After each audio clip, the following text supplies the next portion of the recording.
You've been living abroad for so long, there's no point in getting property in the States, right? It's enough for you to have our grandparents' old house.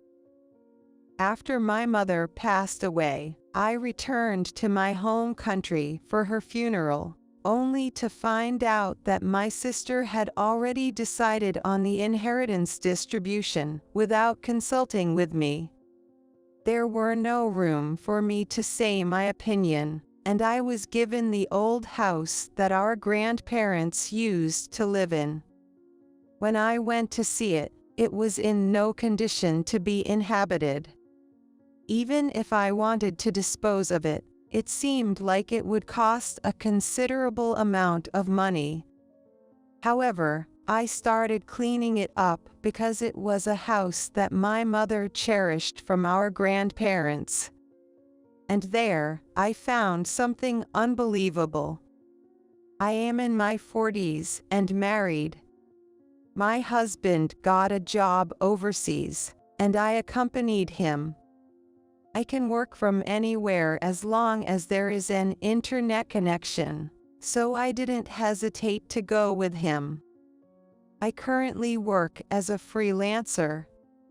I have one sister, and she is also married and has family of her own. My sister's husband works in the countryside, so they enjoyed living in the suburbs, which was closer to his workplace. After both my sister and I got married, our parents were still in good health for a while, but a few years ago, our father passed away. My parents had a very good relationship, and my mother, who lost her husband, became depressed and felt sick. Ideally, my sister and I should have discussed what to do with our mother, but my sister took action on her own. My sister and I never got along from a young age, and we had never cooperated on anything. My sister left her husband behind in the countryside and returned to our family home alone. Effectively, my sister's husband lived away from home for work. My sister started living with my mother in the family home. It might be normal for me to offer financial support since I couldn't return home, but we had not talked to each other at all even for my father's funeral. I've heard nothing about my mother and sister living together. While the relationship between the sisters was not good, my sister and mother did not have any conflicts. As long as they were getting along fine, I refrained from contacting them. However, my mother's depression worsened, and she fell ill, eventually passing away. I rushed back to my home country to attend the funeral. I should have seen her again while she was still healthy. I cannot help regretting not returning to my home country and living with my mother.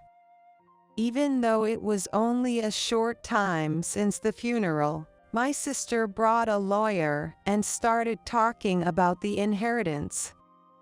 You're living overseas, so you don't need the inheritance, right? I took care of Mom until the end. You know what I mean, don't you? It seemed like my sister already knew the amount of property left by our mother.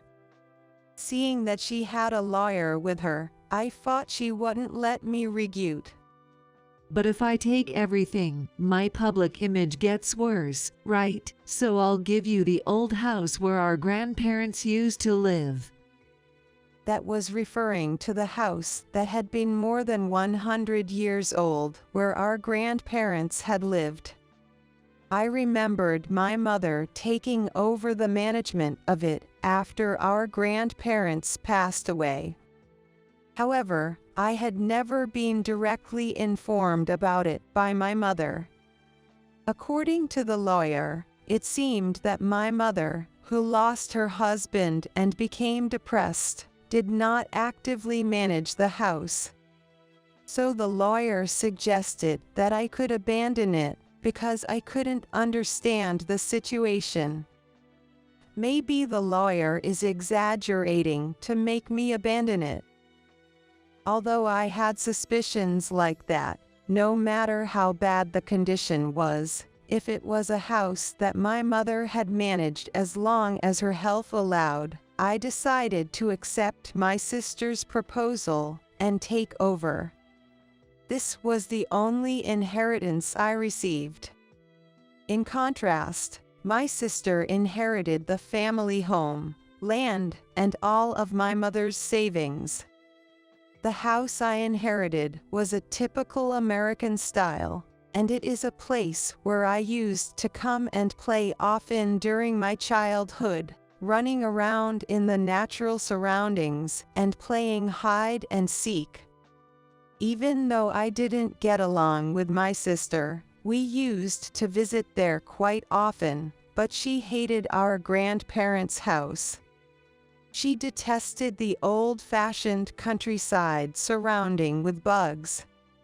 Furthermore, our grandparents' house was dimly lit even during the day, and it was packed with stuff, which made it spooky, so she didn't want to get close to it. For me, there are only good memories, but for my sister, it was a place she didn't want to get close, so I assumed she pushed it onto me. I thought so since the condition of the house was way too worse than I expected because quite some time had passed since my mother couldn't manage it anymore. First of all, the surrounding weeds were taller than me. These weeds blocked my view, and there were overgrown branches and roots that obstructed my path, making it difficult for me to even get inside. Without checking the condition of the house, I could easily estimate the extent of its deterioration. Still, I need to check thoroughly. Is it in a condition that can be preserved? Can it be repaired? Or is it so dilapidated that it would be a nuisance to the neighbors if not demolished? I initially thought I could handle it by my own hand, but I was completely helpless. I cannot imagine how much time and effort to take by myself.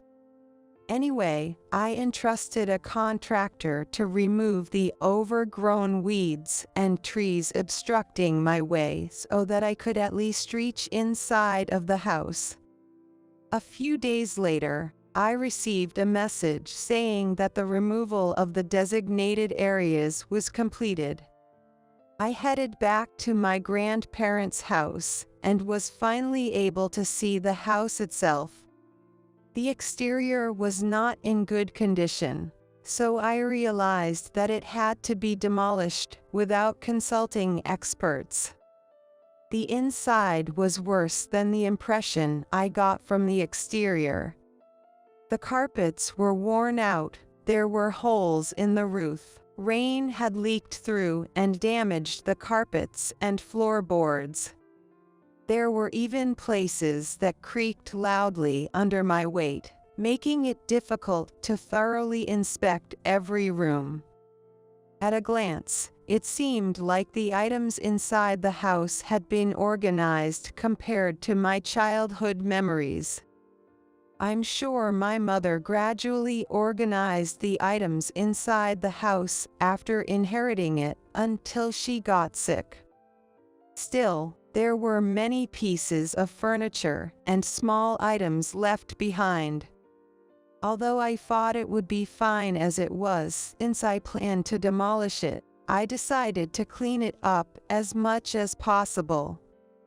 When I consulted a contractor, they said it would take several days at the earliest, or maybe more, even a few weeks. They said that the surrounding trees were obstructing the entry of heavy machinery, so we needed to start with that. So, during the weeks leading up to the demolition, I decided to visit my grandparents' house as much as possible on sunny days. One day, while cleaning around the kitchen, something interesting happened. It seemed like no one had touched the items around the kitchen, as many cooking utensils and dishes remained as they were. There were no food items left, of course, but there were some unopened seasonings that had passed their expiration dates. I wondered if there might be something in the storage space under the floor. As expected, a fermentation crock jar emerged when I opened it. My grandmother used to make pickles often. Especially her homemade shiso plum pickles were super good, and there was a time when she sent them to me regularly, even after I stopped visiting her. I couldn't believe that there were still pickles left. I tried to lift the jar cautiously, but it was quite heavy. Moreover, it seemed certain that something was inside. Could it be that there are actually pickles inside? I nervously opened the jar, and various gold items came out. There were documents with them, and it turned out that they had been purchased with the money our grandparents obtained from selling the land. While I inherited my grandparents' house, should I also take the gold items inside the house? Since it seemed like a dispute might arise if I told my sister, I decided to consult with my mother's sister, my aunt. According to my aunt, it was true that our grandparents had sold part of the land where our ancestors had inherited for generations. The only remaining land was the one where our grandparents' house was built.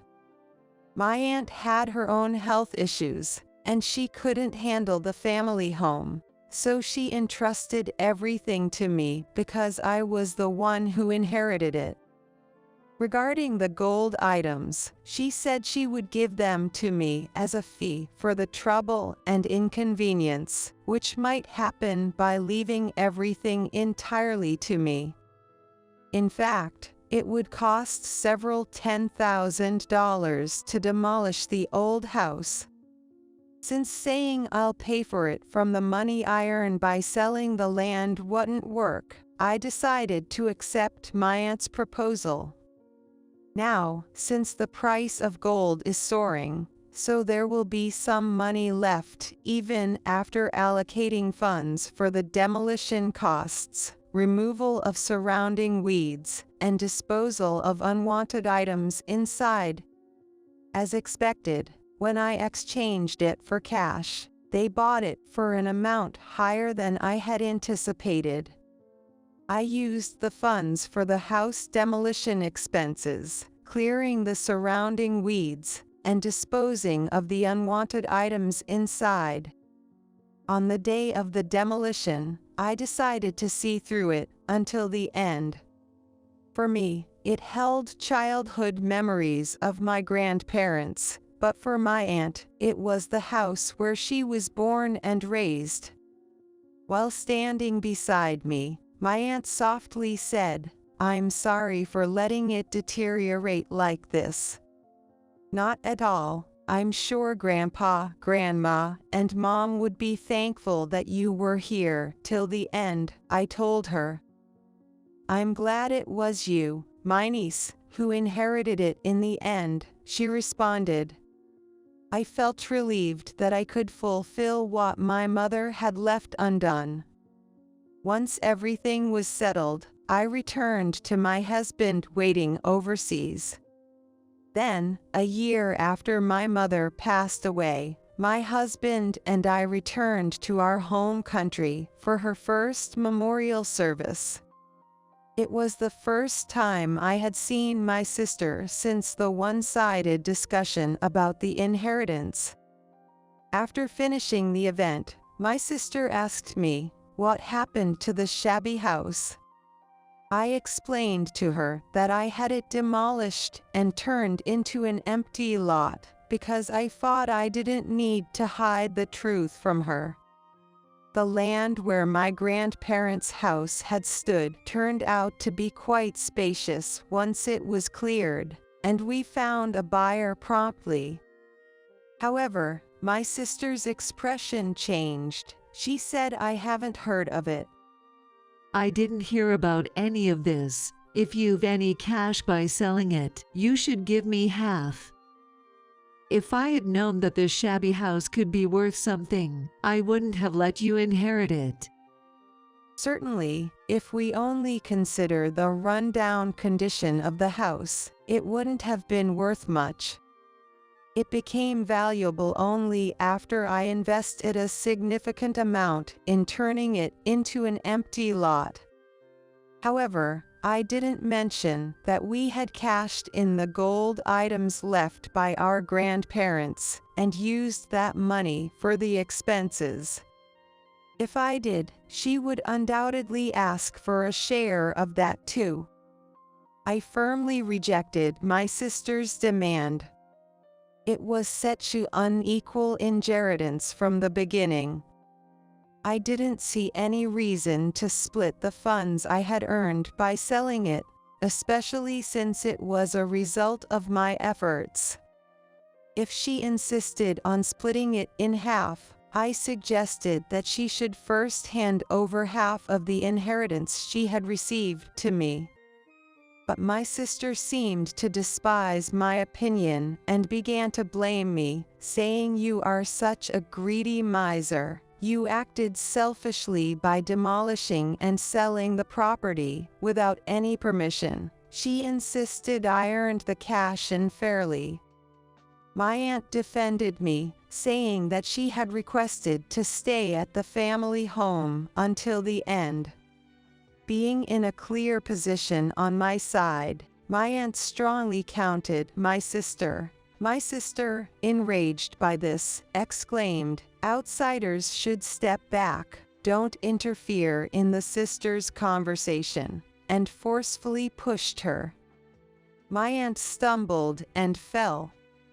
I told my sister, "How could you do that?"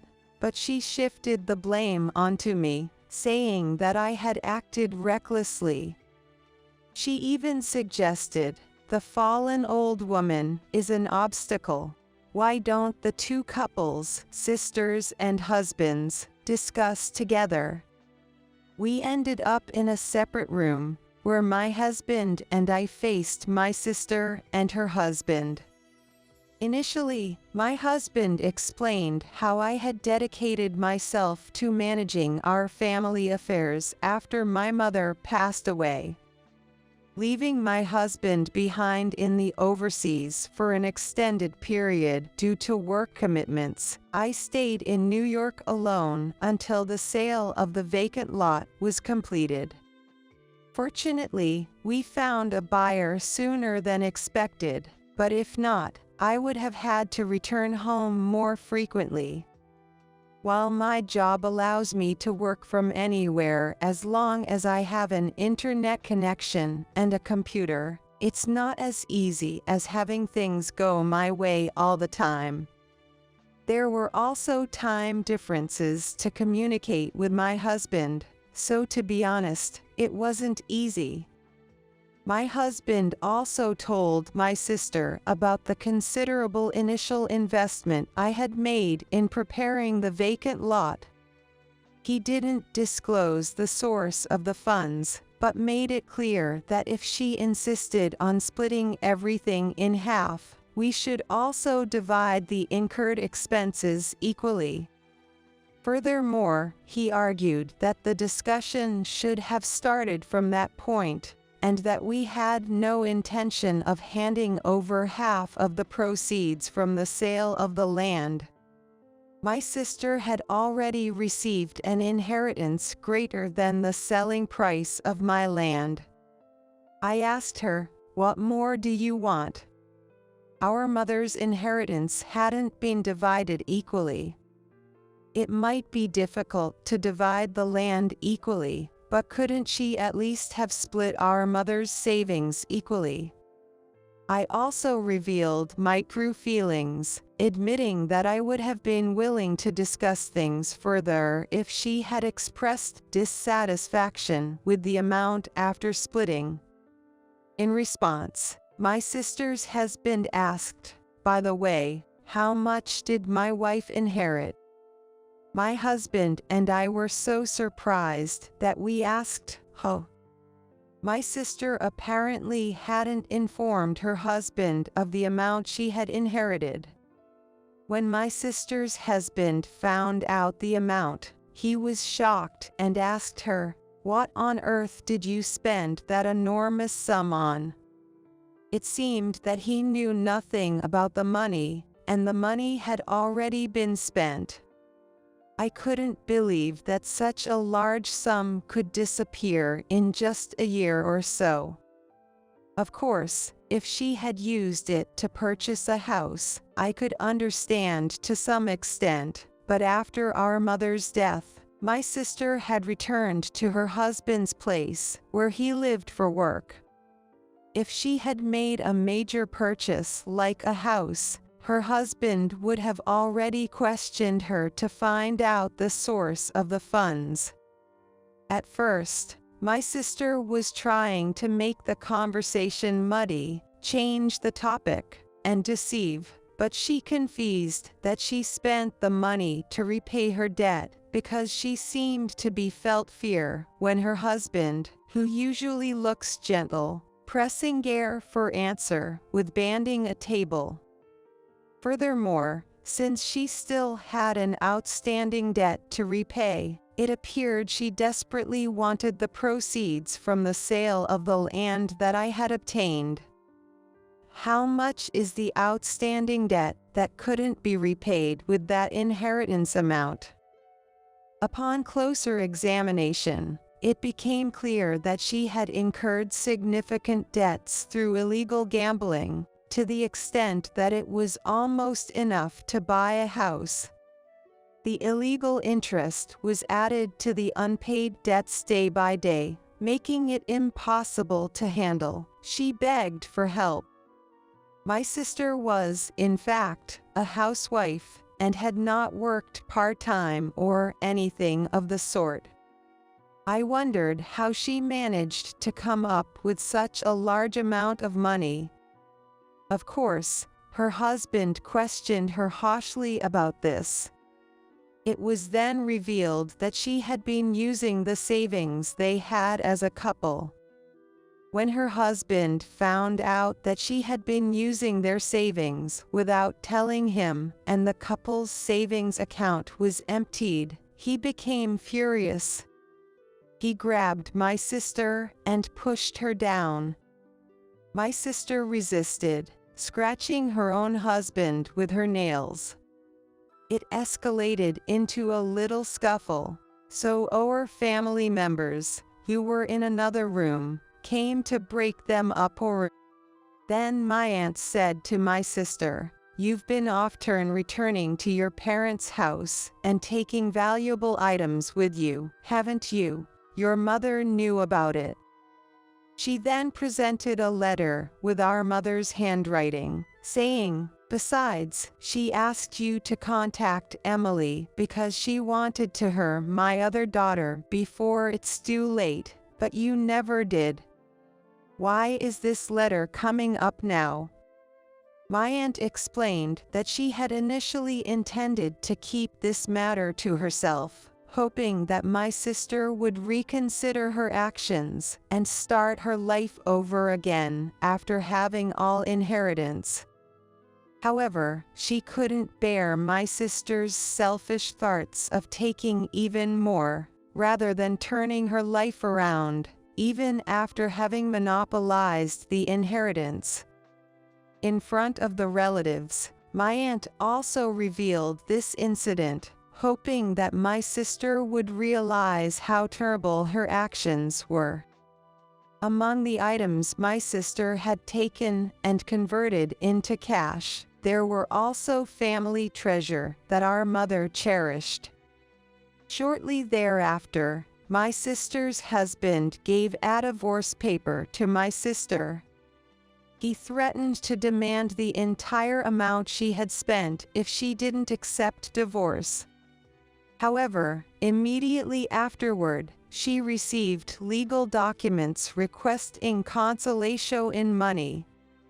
It turned out that the debt, which was originally incurred through risky gambling, had been borrowed from a very dangerous source, and no matter where my sister went, she was pursued by them.